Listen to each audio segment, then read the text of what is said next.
लगातार लोगों से बातचीत भी कर रहे हैं। तमाम अपडेट्स हम आप तीनों से लेते रहेंगे और जुड़ने की एक बार फिर से आपसे कोशिश करेंगे। तो आपको बता दें कि शपथ ग्रहण समारोह चल रहा है। आप तीनों हमारे साथ फिलहाल के लिए बने रहिए, आपसे एक बार फिर से सवाल जवाब चलेंगे। आपको बता दें शादाब शम्स प्रवक्ता बीजेपी के हमारे साथ जुड़ चुके हैं, साथ ही साथ दीवान सिंह राजनीतिक विश्लेषक हैं, वो भी हमारे साथ जुड़ चुके हैं। बहुत बहुत स्वागत है आपका। शादाब शम्स जी, सबसे पहले मेरा सवाल आपसे रहेगा। देखिए, बेशक बहुत छोटा सा कार्यकाल रहा हो पुष्कर सिंह धामी का, पिछले साल उन्होंने जुलाई में ही पद ग्रहण किया था, लेकिन ऐसी बड़ी 3 वजह हमें बताइए कि क्यों केंद्रीय नेतृत्व ने पुष्कर सिंह धामी को ही चुना मुख्यमंत्री पद के लिए।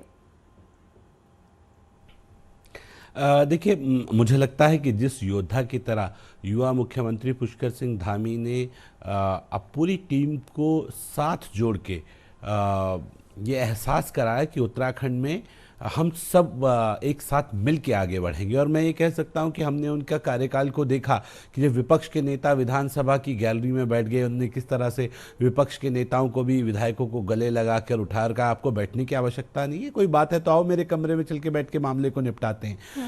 युवाओं को एक बहुत बड़ा उम्मीद जगी है कि भाई युवा मुख्यमंत्री आए हैं, हमारे बारे में चिंता कर रहे हैं। और उन्होंने तमाम बहुत पोलाइटली तमाम सधे हुए कदमों से आगे बढ़ते हुए सबको साथ लेके चलने की कोशिश की।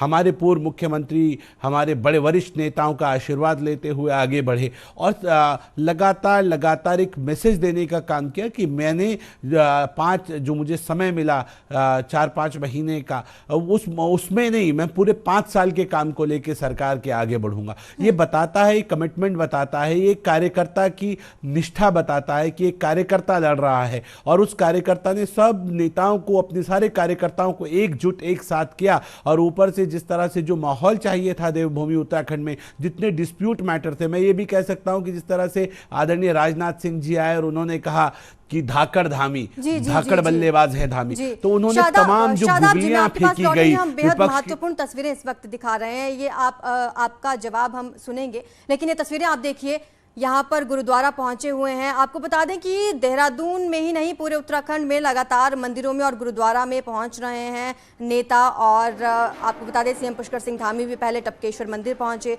वहां पर उन्होंने पूजा अर्चना की। अब आपको बता दें कि बीजेपी नेता गुरुद्वारा भी पहुंच रहे हैं अरदास करने के लिए। तस्वीरें आपके सामने हैं, किस तरह से यहाँ पर आशीर्वाद लिया जा रहा है, अरदास की जा रही है, प्रदेश की खुशहाली के लिए कामना की जा रही है। और ऐसी सुबह से ही तस्वीरें लगातार आ रही हैं। तो मुख्यमंत्री पद की शपथ लेने से पहले पुष्कर सिंह धामी लगातार मंदिरों में पहुंच रहे हैं, गुरुद्वारा में पहुंच रहे हैं, पूजा अर्चना की उन्होंने, अब अरदास कर रहे हैं।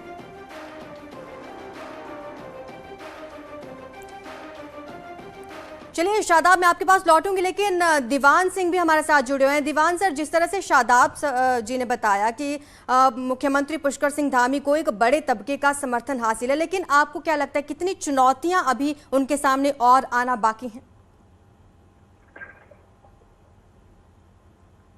जी, सभी दर्शकों को मेरा नमस्कार।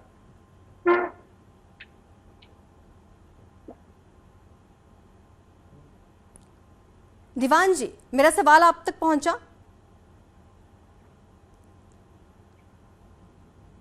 जी, न्यूज 18 के सभी दर्शकों को मेरा नमस्कार। जी जी जी मैम जी, सवाल आपसे ये है कि जिस तरह से शादाब जी ने बताया कि पुष्कर सिंह धामी को एक बड़े तबके का समर्थन प्राप्त है, लेकिन सवाल ये है कि किस तरह की चुनौतियां अभी उनके रास्ते में और आना बाकी हैं, किस तरह से सामना करेंगे वो? जी, समर्थन तो उनको पूरा दिया है। उत्तराखंड ने जो विधायक दल है उन्होंने पूरा समर्थन उनका किया है, और जो सेंटर के नेता है सभी उनके साथ खड़े हैं। लेकिन चुनौतियां तो बस उनकी रणनीति क्या होती है उत्तराखंड के लिए, वो किस तरह से काम करते हैं। देखिए, चुनौती तो पहले भी देने की कोशिश की गई है, जैसे कि वो अपनी विधानसभा सीट हार चुके हैं, तो उनके लिए चुनौती तो है। वो कितना बेहतरीन अब और बढ़ चढ़ कर उनको काम करना चाहिए। जो मैनिफेस्टो उन्होंने दिया था उत्तराखंड की जनता को, वो उस पे काम करें और कुछ बोल्ड डिसीजन ले, युवाओं के लिए कुछ करें। अभी बेरोजगारी की बड़ी समस्या है उत्तराखंड में, तो मुझे लगता है कि उस पे काम करें वो। ठीक है मैम।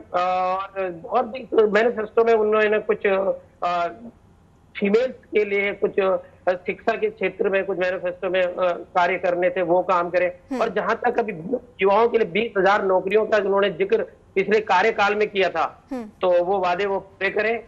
तो ये कुछ चुनौतियां हैं उनके सामने, और वो युवा नेता हैं और सब उत्तराखंडियों को भरोसा है कि वो अपने वादे पूरा करेंगे।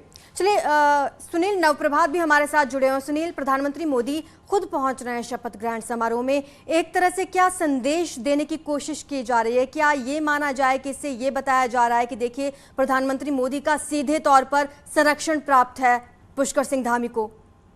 समारोह आयोजित किया जा रहा है, आपको बता दें। बिल्कुल आरजू, बीजेपी की कोशिश है कि ये शपथ ग्रहण समारोह मुख्यमंत्री और मंत्रियों का शपथ ग्रहण समारोह न रहे, बल्कि आम आदमी का शपथ ग्रहण समारोह बन जाए। इसीलिए इसमें प्रधानमंत्री से लेकर केंद्रीय गृह मंत्री, बीजेपी के राष्ट्रीय अध्यक्ष और तमाम बड़े नेता जो बीजेपी के तमाम केंद्रीय मंत्री हैं, सभी बीजेपी शासित राज्यों के मुख्यमंत्रियों को इसमें बुलाया गया है और इस पूरे समारोह को एक भव्यता और दिव्यता देने की कोशिश की गई है।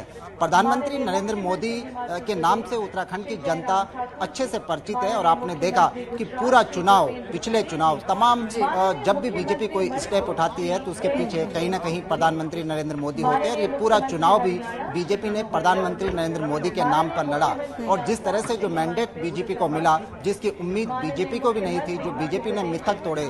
पिछले बुलेटिन में हम बात कर रहे थे तो शिक्षा मंत्री अरविंद पांडे ने मिथक तोड़ा कि दोबारा जीत कर आए। ठीक इसी तरह से बीजेपी की जो गवर्नमेंट है उत्तराखंड में, पहली बार कोई गवर्नमेंट दोबारा से सत्ता में रिपीट हुई, तो इसके पीछे जो बड़ा हाथ है वो बीजेपी के नेता भी मानते हैं कि कहीं न कहीं प्रधानमंत्री नरेंद्र मोदी का मैजिक है। वही नरेंद्र मोदी आज इस मंच पर होंगे। लेते रहेंगे क्योंकि आप लगातार